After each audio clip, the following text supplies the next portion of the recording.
കോപാകുലയായി എത്തിയ ദേവിയെ സാന്ത്വനിപ്പിക്കാൻ ഭക്തരുടെ വഴിപാട്.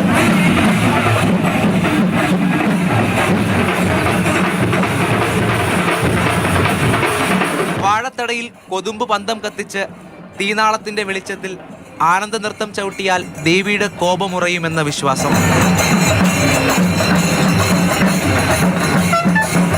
ദേവിയുടെ അനുഗ്രഹത്തിനായി ആറ്റുകാൽ ക്ഷേത്രത്തിലേക്ക് നീളുന്ന വഴികളിൽ വിളക്ക് കെട്ടുകളുമായി ഭക്തർ.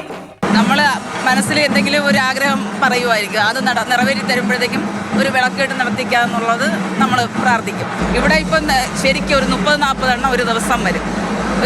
ഒന്നാം ഉത്സവം മുതൽ പ്രത്യേകം രൂപകൽപ്പന ചെയ്ത ചപ്രങ്ങളിൽ വാഴത്തട വെച്ച് കിട്ടും.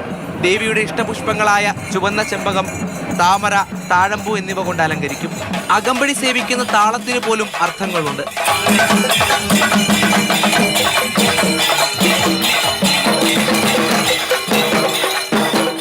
ഒരു താളം വയ്ക്കണം ദേവിയുടെ സന്തോഷപ്രിയയ്ക്ക് വേണ്ടി, രണ്ടാമത്തേര് ദുർഗാദേവിക്ക് വേണ്ടി, മൂന്നാമത്തേര് ഭദ്രകാളിക്ക് വേണ്ടി. ഓരോന്ന് ഓരോ താളമുണ്ട്. അത്താഴ പൂജയ്ക്ക് മുൻപ് വിളക്കുകെട്ടുകൾ പൂജിച്ച ശേഷം ക്ഷേത്രത്തിന് ചുറ്റും 3 തവണ വലം വെച്ച് നേർച്ച അവസാനിക്കും.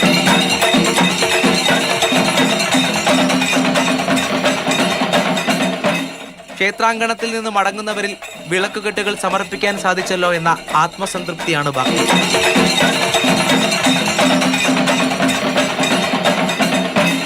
മാതൃഭൂമി ന്യൂസ്, തിരുവനന്തപുരം.